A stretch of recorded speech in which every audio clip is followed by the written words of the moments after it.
Hi everyone, hope you're having a great day today. My name is Roger Gallegos, founder and owner of Beacon Marketing. Today I wanted to speak to you guys about a common objection I hear when it comes to hiring someone to do marketing services. Now this could be me for Beacon Marketing or any type of marketing services when I'm out talking to people. And when I ask them about what if they're marketing their business, and if so, what are they doing? And I've heard this excuse for nearly a decade now, since the time I have been doing working in the marketing industry, and it is, I don't want to pay for marketing. I don't think it's worth the investment. And I've heard this when people are canceling their services.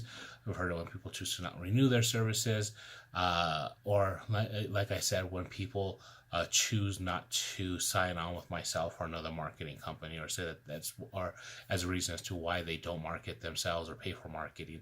And the thing that always fascinates me is that there's more than one way to pay for marketing.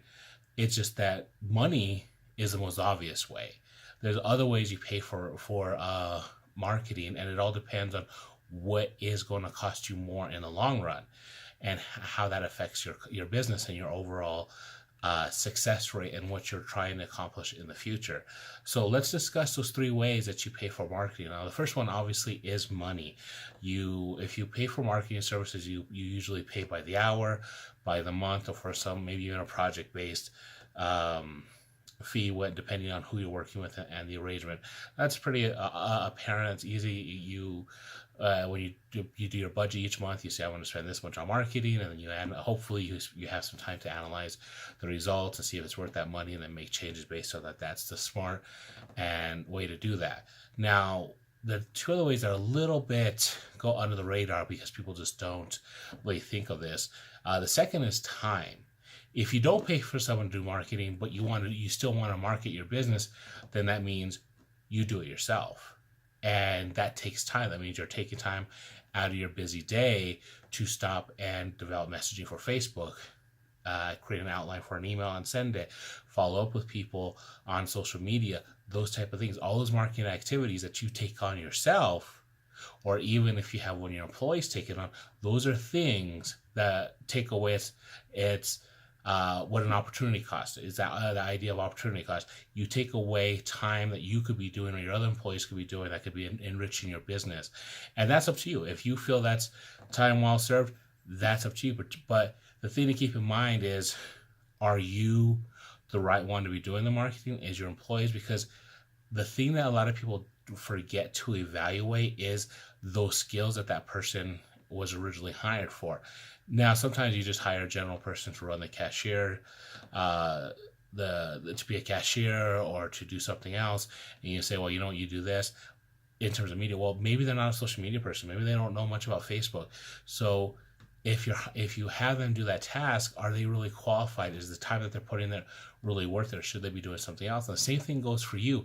If your specialty, if your process is going out there and getting new clients and building a plan around that, should you really be taking time away from that to do your marketing, or would it be best served to pay someone, either hire someone internally or hire external help?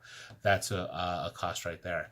That's a thought right there that you have to factor into the cost. The next one, this is the one that people often forget. They don't think about this, and it is a lost opportunity. When you don't market your business, you lose out on the potential to gain new clients. You lose out on the potential to let more people know about your business and just get that brand recognition. The first thing you need to do with marketing is just get your name out there. It's at top of that funnel. People need to be aware of you before they even become interested in you.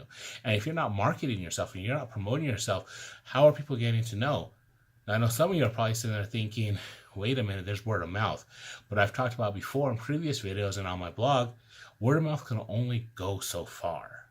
And sooner or later, that runs out, and you're failing to let more people know about you. Meanwhile, your competition's out there letting people know about themselves, and they're able to bring in a fresh new set of people, potential clients, and they're constantly refreshing that top of that funnel, and they're getting new leads. At the end of the day, marketing is about a numbers game. You need to let more and more people know about your services and what you do and how you can help them. and then they matriculate down that funnel to the bottom part, they finally call you. But that first step needs to be there. They need to be aware of you. And if you're not doing what you're supposed to be doing in terms of marketing, that doesn't even get anything. And you're just losing out on that, but your competitors are taking advantage of it.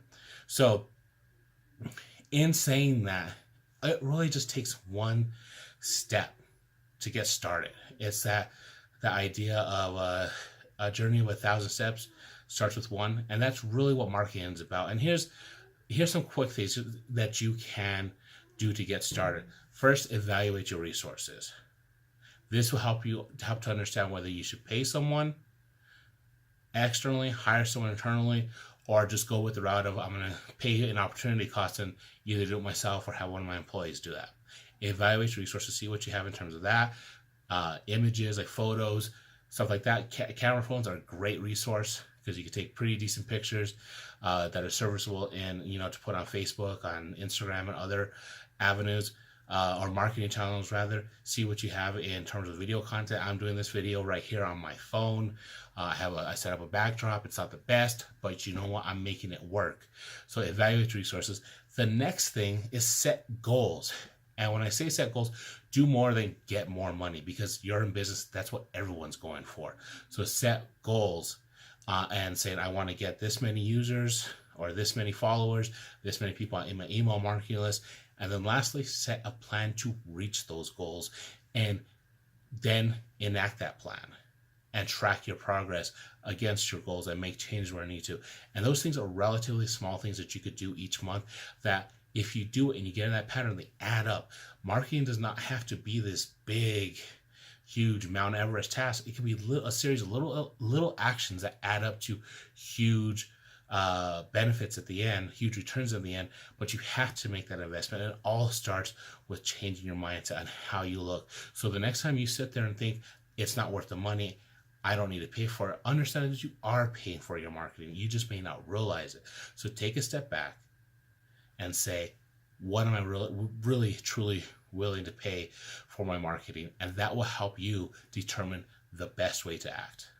So again, Roger Gallegos, Beacon Marketing. If you need help evaluating your resources, understanding how you should pay for your marketing, please contact me. I'm here to help in any way that I can.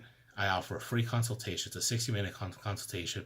Normally costs $150, but I do it for free because I want to help people. So let me know.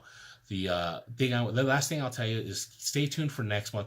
What I'm going to start doing in November 2018, is I'm going to start doing theme months with my blogs, with my messaging, and with my videos. So next month is all about saving time.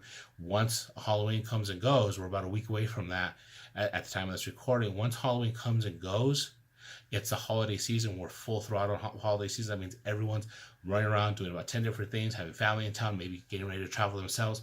So you still have to market your business. In fact, you should be marketing your business more now than ever because you want to hit 2019 running. You want to get a head start on everybody else who was slacking off during the holidays. But the best way to do that is to be more effective with your time and your energy. So we'll be talking about that next month. So stay tuned for that. Again, Roger Gallegos. Let me know if you guys need anything. Talk to you later. Have a good one.